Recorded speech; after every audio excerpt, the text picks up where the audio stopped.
Имение аристократов и промышленников Строгановых расположилось в 60 километрах от Санкт-Петербурга.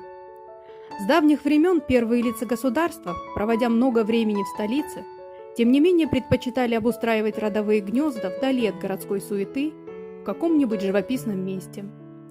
И усадьба Марьина в Тоснинском районе – яркий тому пример. История имения начинается еще в XVIII веке, когда супруга крупнейшего финансиста и политического деятеля Григория Дмитриевича Строганова, Мария Яковлевна, начинает постройку усадьбы на берегу реки Тосны. В честь именно этой женщины спустя век и назовут имение. И сделает это вдова ее правнука Павла Александровича Строганова, Софья Владимировна. Именно при ней имение обретет тот вид, которым мы можем любоваться сегодня. А полюбоваться есть чем. Каждая комната – это отдельная история. Залы оформлены в различной цветовой гамме с тонким вкусом и богатой фантазией.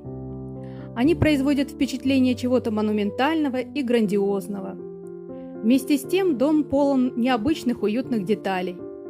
Огромные антикварные вазы и необыкновенной красоты посуда, изящные статуэтки и скульптуры в человеческий рост, произведения изобразительного искусства и предметы интерьера из редких и дорогих материалов. А еще дом оживлен обилием комнатных растений и очень милыми говорящими питомцами, которые с удовольствием позируют для фотографий. Музей необычен тем, что здесь все можно трогать. Можно присесть в мягкое кресло или на изысканный диванчик и, любуясь великолепным видом через обрамленное изящными занавесками окно, открывающимся на обширные владения, почувствовать себя аристократом в редкие минуты отдыха от дел государственных. Интерьеры особняка бережно хранят дух дворянства XIX века. Не случайно именно здесь некоторое время после революции располагался музей дворянского быта, так как имение, в отличие от многих других, не только уцелело, но и даже не было разграблено. Выстояло оно и в Великую Отечественную, но на этот раз с серьезными повреждениями. Но самым губительным для особняка оказалась разруха 90-х.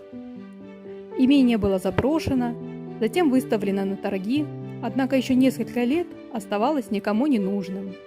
Но усадьба все же нашла новых хозяев, и очень удачно. Они оказались людьми увлеченными, фанатично преданными истории. На собственные деньги они восстановили и отреставрировали все, что было можно. Ну а то, что навсегда утрачено, воссоздали с исторической точностью. Имение обрело вторую жизнь. Сегодня оно выглядит так же презентабельно, как и 200 лет назад.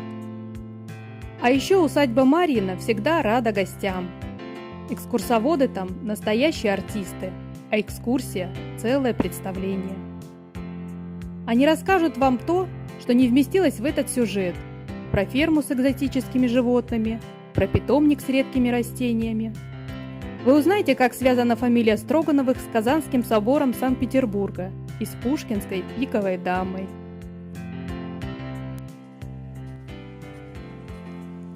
Вы сможете погулять по парку, чтобы увидеть его мосты, беседки, грот, декоративный замок.